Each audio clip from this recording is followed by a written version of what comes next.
You're listening to Random Fit with hosts Wendy Batts and Ken Miller, winner of a Gold Markham Award for Digital Media.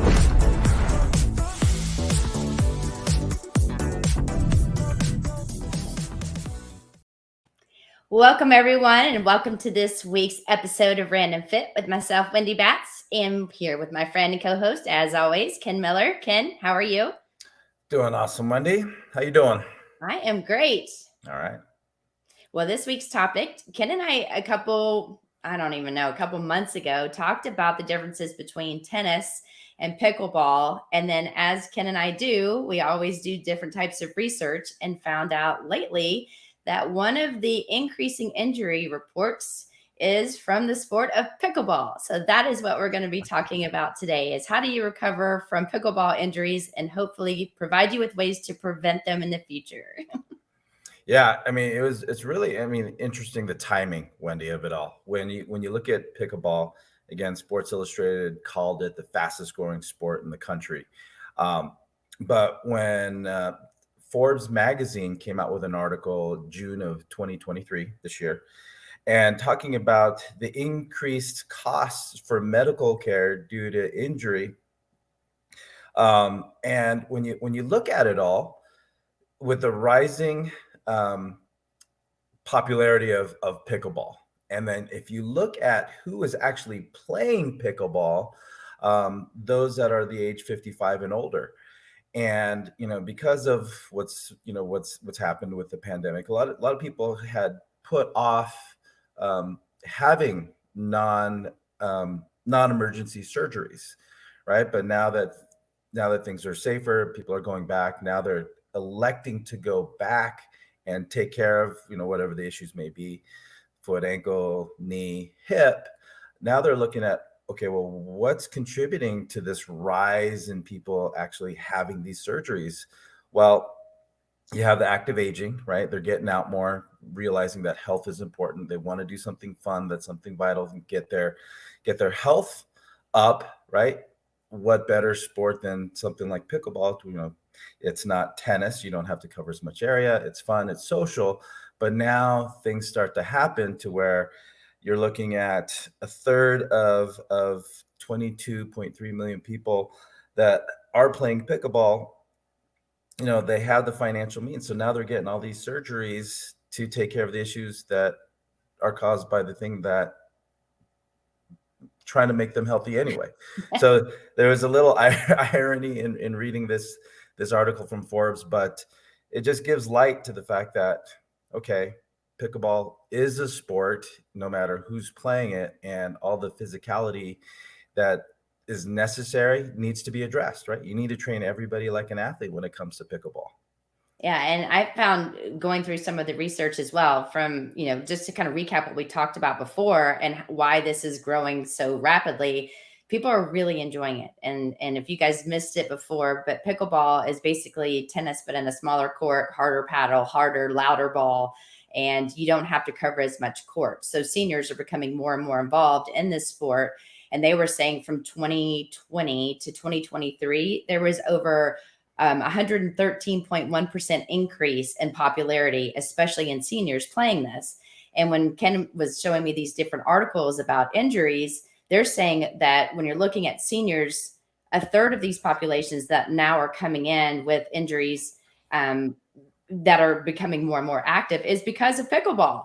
And so it's like, wait a minute, we definitely need to go over this. This is a super important topic, because some of the same injuries that you're seeing in common sports like tennis or overhead sports such as baseball, softball, we're now starting to see more and more in our seniors. And Medicare is like, hey, wait, what's happening here? And that's when they started to look at what are these seniors doing and what are the injuries that we're seeing and why.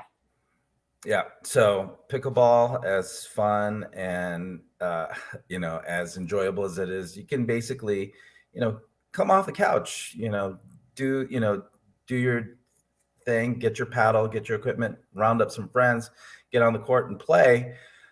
But you have to treat it like everything else. You don't just take a professional baseball player, take him off the couch and put him on the mound, right? If he's a pitcher. So, why should pickleball be any different, even though it's seemingly low impact? But the thing about it, Wendy, is if change of direction, that agility aspect. If you're going from a sedentary lifestyle, or that's not what you do, maybe you were a runner, maybe you were a jogger, maybe everything you did was just going forward. But the second now you have to do something different, you have to task the body with a different skill, right? Mhm. Able to change direction, stop, decelerate, control, stabilize, and then change direction. And if you haven't been training that, then obviously things, if they don't have the structural integrity, if they can't handle that change of direction, that stop in motion, the acceleration, things are going to go beyond tissue tolerance, as we like to call it. But yeah, it's the fact that so many people are getting hurt. Mhm. And Well, did you see the stat? Even in 2019, there was over 19,000 injuries just from pickleball, and 90% of those were for individuals that were right, 50% or older. So when you take that in consideration, and then I just told you what the increase was from 2020 to 2023, you can tell why people are starting to say, okay, this needs to be a topic that we need to cover more because more people are getting involved. And looking at some of these injuries, Ken, to your point, with the different change of directions and moving and having fun, socializing has become a thing, especially in pickleball. But one of the injuries that I don't want to say it was the top injury, but one of the injuries that I saw a lot was pickleball elbow. And, we've talked yeah, about tennis elbow and golf elbow, but now they have termed it pickleball elbow, which basically is, if you guys think about it, it's the tendonitis that's within your elbow, and commonly known as tennis elbow, but they're not calling it that. I mean, it's basically the same thing, but your lateral epicondylitis, like, so basically on the inside of your elbow, it starts to get inflamed in those tendons, and it takes a long time to recover for something like that. People don't want to do it. no, and the thing about the elbow, it's I mean, you everything you do, if you're going to shampoo your hair, well, actually, if you're going to, wash the top of your head, I just use a little bit of shampoo. All right. You're using your elbow. If you're reaching for something, you're going into the cupboard, you're putting things down, you're picking things up. If I'm playing with my kid, your elbow does not get any rest, right? Mhm. So it's easy now that if you've got a paddle, you're taking the arm back, you're extending the arm, and then you're going through your swing, arm straight, but then you eventually flex it. And then you do that and you're adding, if you want to add a little action into that hit, now you're rotating and you're deviating the two bones in your forearm. So if you got some stiffness in the shoulder and you're have to rotate in, you're trying to pronate and supinate, just basically that's palms down, palm up. There's a lot, and if you're a little stiff through the shoulder, a little stiff through those muscles that cross the elbow, yeah, those tissues, those soft tissues are going to get irritated. So, don't be surprised that if you're somebody who's taking on pickleball and you actually do a lot of play in a short period of time, the body hasn't had the time to ramp up and acclimate to all the activity that you're doing. The body's going to say, hey, you know what? I'm having fun. However, we need to slow it down. And when you talk about pickleball elbow, it's funny because it's funny when somebody, like, you've seen it, Wendy, they pick up their arm and then they point right at that elbow and you're just like, okay, all right, we need to address how much you're playing, but what are you doing to get ready for it? Well, and when you're looking at this, of course, I'm like, well, what are some preventative ways that they're saying that's out there?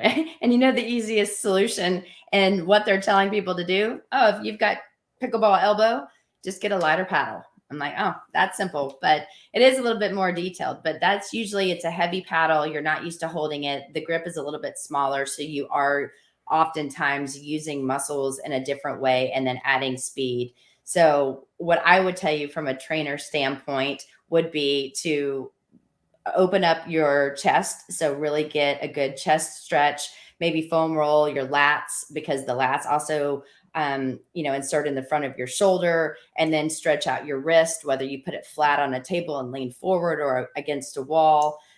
Really kind of going through and trying to get good length into that. And then, like you said, take it slow. Don't go play hours and hours on pickleball Yeah. the first time you do it, and don't hit it as hard as you can the first time you do it, because harder is not always better, as they tell me in Mhm. tennis, even though sometimes I'm going to disagree. But if you're having these issues, you need to rest it a little bit as well, because it does take, unfortunately, once you get any kind of tennis or pickleball elbow, it takes a little bit longer to recover because of the use, like you were talking about. Right. And you're listening to both myself, Ken Miller, and Wendy Batts here on Random Fit, and we are talking about recovering from pickleball injuries. I guess we could say recovering from, or actually preparing for pickleball, just because of how many people play. I actually, Wendy, I don't know if it's just a reflection of how much older I'm getting, but I've got some friends that have come to me and said, dude, have you played pickleball? I know. And I get that a lot too. Like, no, I'm still playing tennis, but now we have signs even in our neighborhood, because we have done our courts up for pickleball, that they're going to start the pickleball league.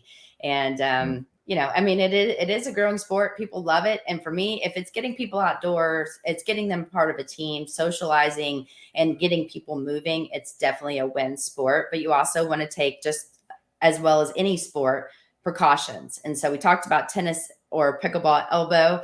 Another one that you're seeing more and more of, and this is what we're seeing when it comes to surgeries, is wrist and hip fractures, which, especially if we're Right. thinking about the senior population of, 50 years and older, we know that obviously bone density and things start to decline as we age. So therefore, if you're not training in different planes of motion, meaning forward, back, and side to side and rotating, and then you fall when you're trying to get a ball or do something and lose your footing or lose your balance, it's a very hard court and a hard surface. And so we're seeing that if somebody tries to catch themselves, they're breaking or fracturing the wrist.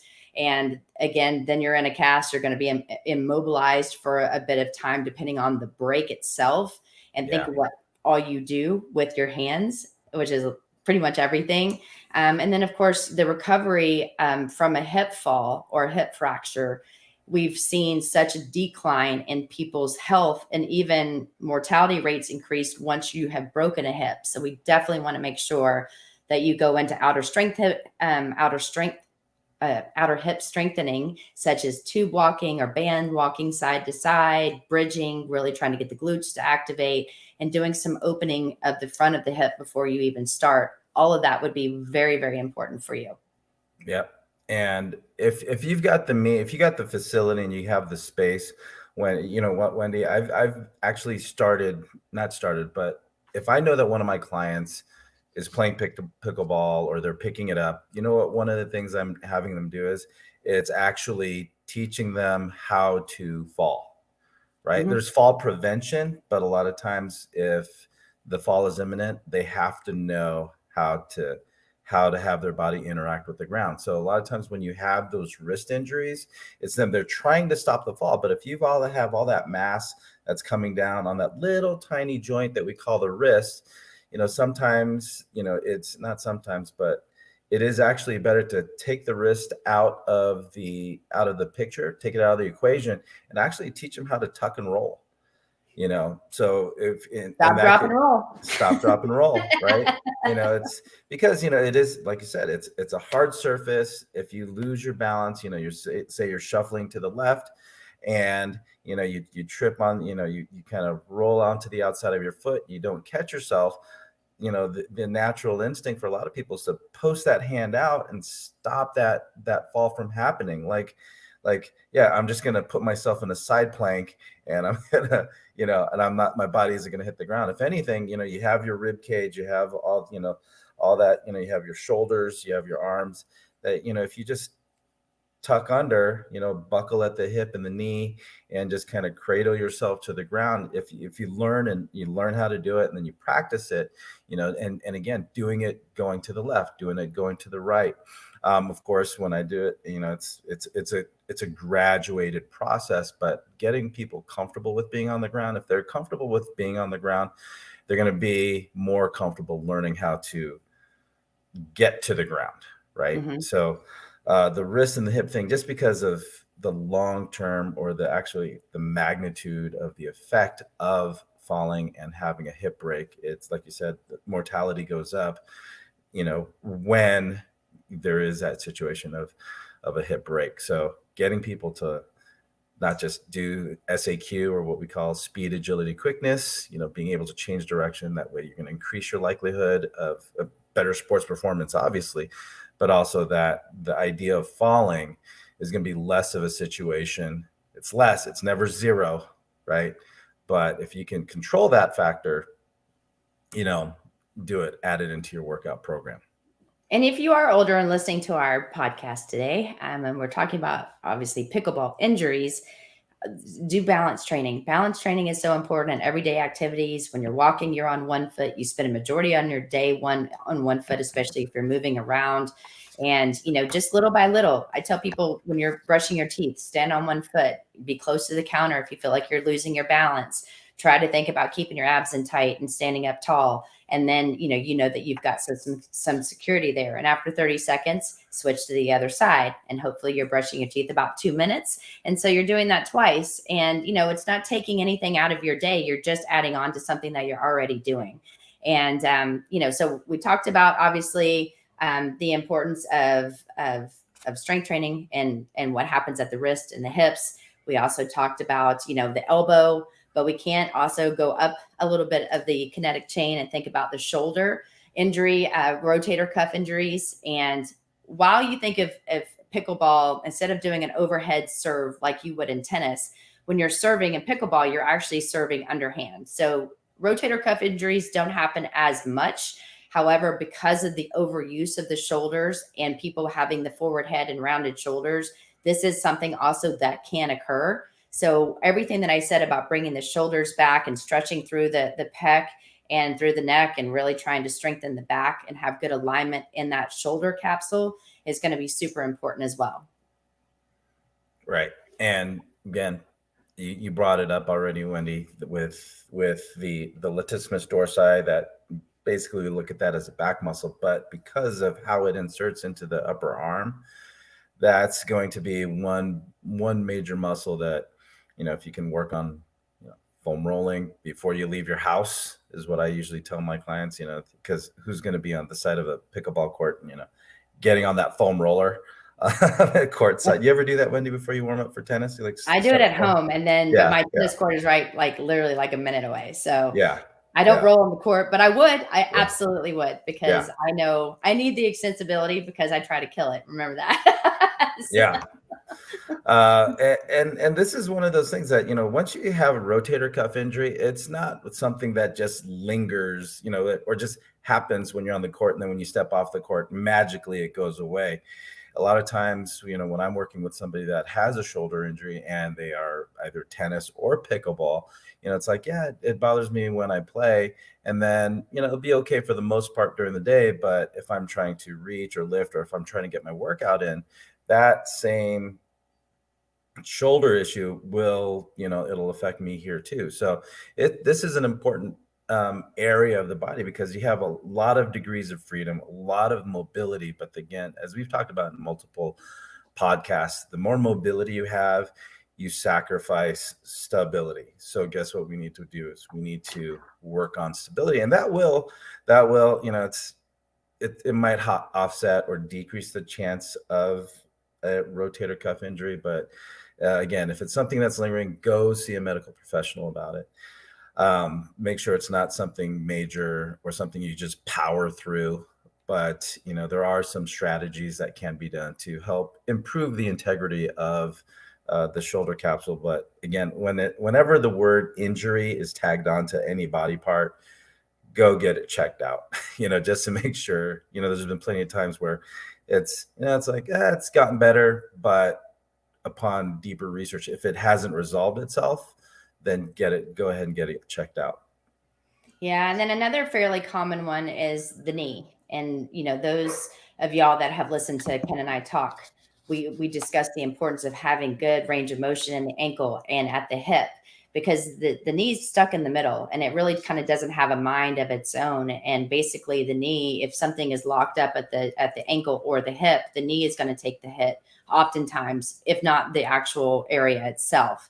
And so one thing that I thought was actually pretty interesting was the increase of MCL injuries in pickleball. And so when you think about the MCL, it's actually the ligament that runs down the inside of your knee, and it helps with joint stability of that knee. And so when you're thinking about just turning or moving, we want to make sure that we have really a good alignment, because therefore we're decreasing the stress and we're making sure that we still have, good movement throughout the knee. But if you tweak it, it's going to take some time to recover. And so in order to avoid that, you're going to really want to focus on stretching your calves. So foam rolling your calves, the inside and in the middle and on the outside, especially, because that's usually where tightness happens, and on the outside of your quad.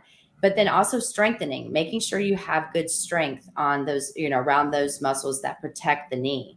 So it's not just stretching, because people just stretch their calves and then they move on. And it's like, okay, I stretched my calves and now I'm ready to run. There's a lot of important muscles too, that just because you stretch the calves, you want to think about strengthening the front of your shins to keep good range of motion. But that can easily be avoided. But unfortunately, we're seeing more and more of those injuries occur. Yeah, and the MCL is not something you want to mess with either, right? No. And you mentioned it already when it comes to the falling aspect, right, with the wrist and the hip. Well, when you do the balance training, that proprioceptive training to help your brain, your nervous system figure out, okay, where's my body and what does it need to do to be safe, right? So balance training is one way of feeding those receptors the information that it needs to be able to hold the hips well. And if the hips have good structural integrity or proprioceptive activity, then if the hips are in a good position, the knee is in a good position. So just like you talked about with having mobility in the calf and the foot and ankle, then the same goes for the hip above, because one of the reasons why the MCL has all that stress is because generally it's collapsing in, and the knee is coming basically in alignment wise with the foot. It's coming inside the inner foot. So from that vantage point, good hip strength, good hip stability is one way. Again, even though we're not looking at the knee from that standpoint, we are addressing what the knee needs, by looking at what the hip can provide the knee. Again, as you said, Wendy, a lot of people don't understand that the knee is subject to the whims and the ability of the hip and the foot and ankle to move. If the hip and the ankle don't move well, the knee is the one that's going to take the hit. So foot and ankle, prepare that, the hip, prepare that, and you're going to do what you can to help offset that rise in injury to that medial collateral ligament. Yeah, and it kind of brings us to one of the last ones that I know we're going to talk about, but the Achilles tendon. And the Achilles tendon, guys, is the tendon that's between your ankle and your calf. So that big, thick base band that you're going to feel like above your heel, that's your Achilles tendon. And those actually blend up and make up your calf muscles. And so if your calves are tight, and most people have tight calves, and it's not because they're running or they're, doing some sort of exercise. It could be that you wear a small heel in your shoe. So ladies, if you're wearing high heels, your calves are probably really tight. Men, if you're wearing dress shoes, your calves are probably really tight. If you are very active and you notice that when you're standing, you're more comfortable with your feet slightly turning out, it's an indication that your calves are very tight.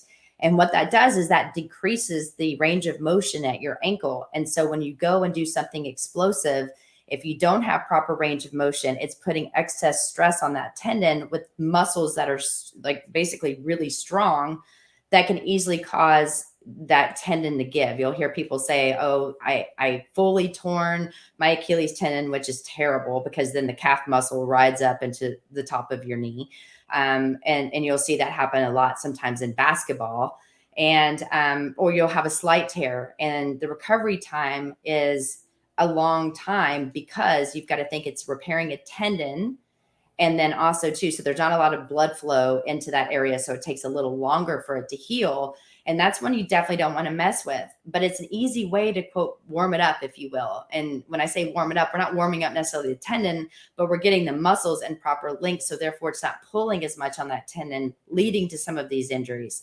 And like I said, foam roll it. Start from the bottom and work their way up. It seems like a pattern of what we talk about every single week, Ken, but foam rolling muscles that are tight, really going through and stretching for 20 to 30 seconds, in your calves, your hips, your pecs, your lats, and then strengthening, going through and doing exercises that are going to be really focused on, especially your glutes, your mid to lower back to help the positioning of your shoulders, think about your head positioning. If you can do that, you're just going to help yourself each and every time with avoiding some of these injuries, but then ensuring that your body is prepared for a game that, as we're seeing, is on the rise for injuries to happen. Right. And I mean, overall, and think about the active aging. One of the things that I discuss with my older group, 65 and up, is, I've said this a million times, Wendy, and I'm sure you're tired of hearing it, but for every decade that you are on this earth, you want to spend that percentage of time on mobility, right? Not just flexibility, but mobility, going through range of motion. So meaning if I had one of my clients, he just turned 70. So, he's an active guy, likes to bike ride, golf, pickleball. But, my message to him is like, you 70 years old, you have, try to spend at least 70% of your workout on mobility, and mobility through the foot and ankle, mobility through the hip, mobility through the shoulders. So because he's playing pickleball a little bit more frequently now, because now he has people calling him, hey, are you available at 3:00? Are you available at 7:00? What are you doing Saturday?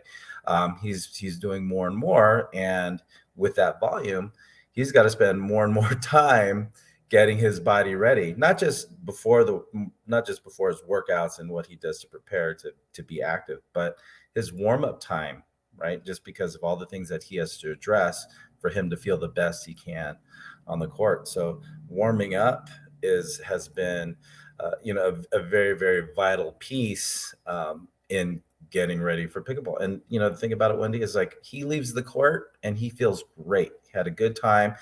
And even the next day, compared to some of his friends who don't warm up, who might feel that stiffness, in the shoulder, in the hips, in the foot and ankle, but then they go on the court again the next time feeling that same way, which is, it's not going to bode well for them in the long term, but just a testament to proper movement preparation before pickleball.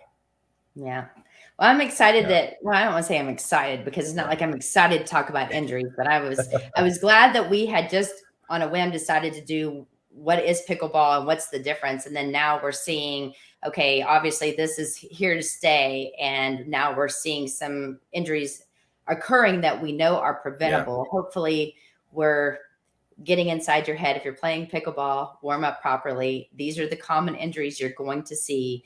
And in order to avoid them, take precaution and make sure that you always have good footwear. That's always really important. Make sure that you're dressed appropriately. You hydrate throughout your game. Yep. You're eating right. Foam roll, stretch, work out those muscles that you're going to use. And I think at that point, you're going to be able to have a long-lasting pickleball career, right, with the chances of getting hurt, or while decreasing the chances of getting hurt. Yeah, you're an athlete, right? The second you put that racket in your hand, you're an athlete. Of course. You wake up in the morning, you're an athlete. Let's put it like it's a win when you wake up in the morning. Step one, you woke up. Win, just put the feet on the floor, and then all right. All right, Wendy. Hey, another great episode with you on this episode of Random Fit, talking about pickleball injuries. So for those of you listening to us again here on Random Fit, thank you so much for taking your time and listening to what we have to say about our subject. But if there's something else that you'd like for us to talk about and address on Random Fit, like, follow, subscribe, and here you go, comment. Let us know what you want us to talk about. And definitely share if there's other things that you think your friends, family, workmates, I guess, you think they can benefit from us talking about, let us know. So until next time, everybody, take care and be well.